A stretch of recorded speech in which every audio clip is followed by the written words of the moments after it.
Assalamualaikum, selamat pagi. Perkenalkan, kami peserta Latsar CPNS Kementerian Perhubungan dari gelombang 6, Angkatan 49, kelompok 3, yang terdiri dari David Ariseno, Dwi Nuritasari, Vanriko Sanjaya Tambunan, Gozi Syamari, dan saya sendiri Melati Fani sebagai moderator yang akan memandu jalannya diskusi pada hari ini.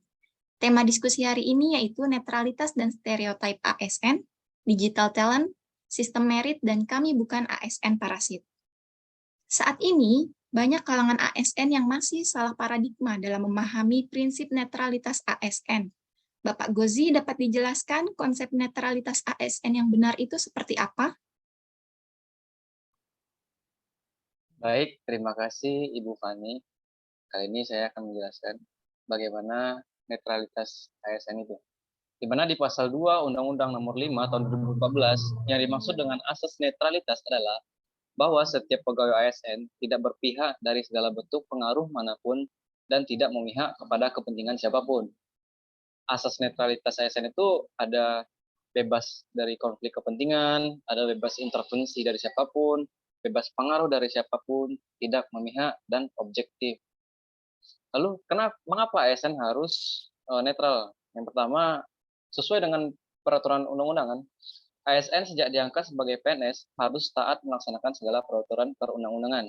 Yang kedua, ASN sebagai pejabat publik yang berkedudukan sebagai aparatur sipil negara melaksanakan fungsinya sebagai pelayan publik dan harus bersikap profesional. Berbicara tentang ASN, kita tahu stereotip masyarakat tentang ASN itu negatif. Di mana kita tahu di mana ASN ini suka tertangkap kamera oknum-oknumnya ya, itu di kayak seperti pergi ke mall atau kemana. Padahal realitanya ASN itu tidak seperti itu. Sekarang sudah berlaku di mana ASN sudah memulai untuk mengisi seperti SKP. Dan hal ini digunakan seperti sistem di BUMN. Kita tahu apabila kita tidak kerja, maka ada pelanggaran yang akan dilakukan seperti pemotongan gaji kah atau apakah. Namun stereotip ini masih ada, yaitu ASN itu masih tidak paham teknologi atau istilah kasarnya itu adalah gaptek. Mungkin seperti itu Mbak Fani. Terima kasih. Saya paham dengan pernyataan Bang Gozi bahwa seiring perkembangan zaman yang pesat dan serba digital ini, memang dibutuhkan orang-orang yang dalam konteks ini ASN yang mampu beradaptasi. Selanjutnya saya ingin bertanya kepada Pak David, bagaimana cara menghadapi zaman yang serba digital ini? Silakan Pak David, bisa dijawab.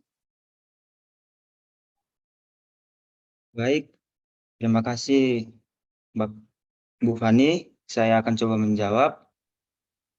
Dalam menghadapi dunia yang serba digital ini, kita harus bisa mempersiapkan diri terhadap setiap perubahan yang terjadi.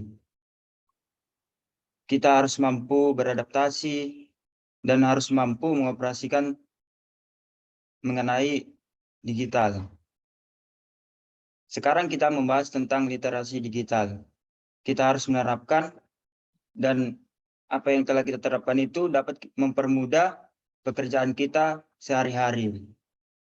Literasi digital itu memiliki pengertian, pengetahuan, dan kecakapan untuk menggunakan media digital, alat-alat komunikasi, atau jaringan untuk informasi dan digunakan secara bijak, cerdas, cermat, serta tanggung jawab.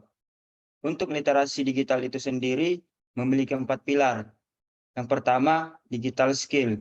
Yang kedua, digital culture. Yang ketiga, digital ethics. Dan keempat, digital safety. Nah, dari keempat pilar ini dapat menjadi ujung tombak setiap individu dalam mengakses, berinteraksi, berpartisipasi, dan berkolaborasi di ruang digital.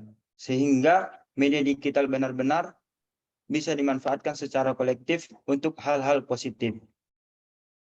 Mungkin itu saja, terima kasih. Terima kasih Pak David.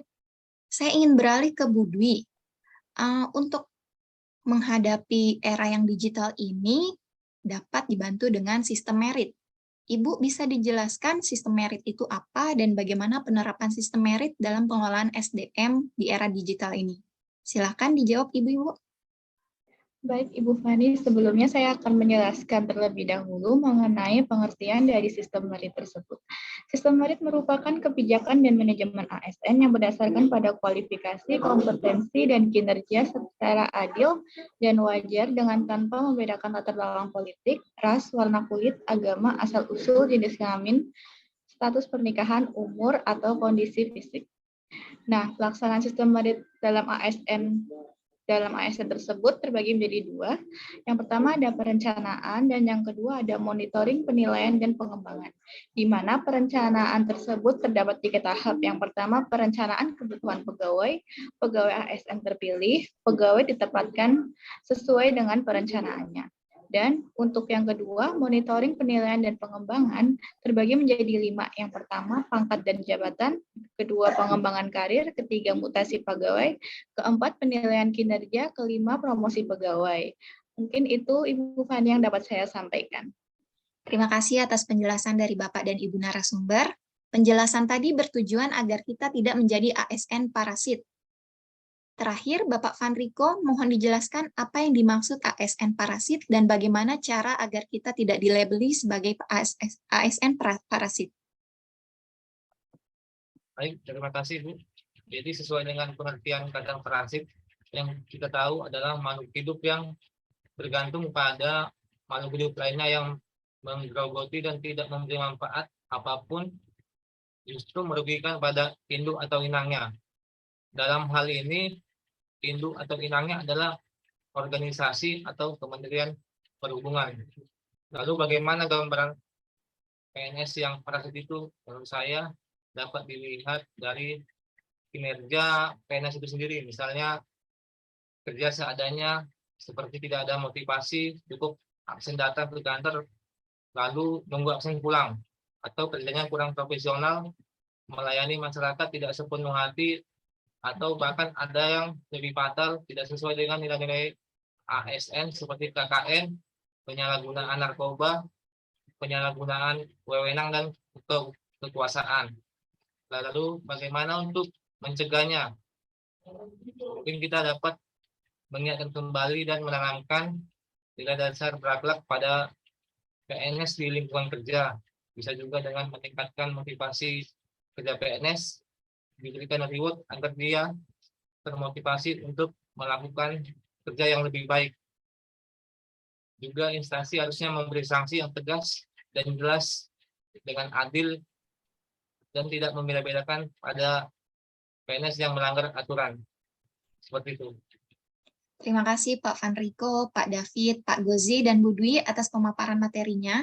Diskusi yang menarik. Semoga apa yang telah disampaikan dapat bermanfaat dan diterapkan dalam kehidupan. Dapat saya simpulkan dari diskusi hari ini bahwa kita sebagai ASN harus netral, sebagai pribadi harus memahami, mengamalkan 4 pilar digital, core value berakhlak, dan sistem merit, sehingga yang tercipta adalah stereotip positif dan tidak menjadi ASN parasit yang menyalahgunakan wewenang. Sekian diskusi hari ini, saya pamit undur diri, semoga dapat bertemu dalam diskusi lainnya. Terima kasih.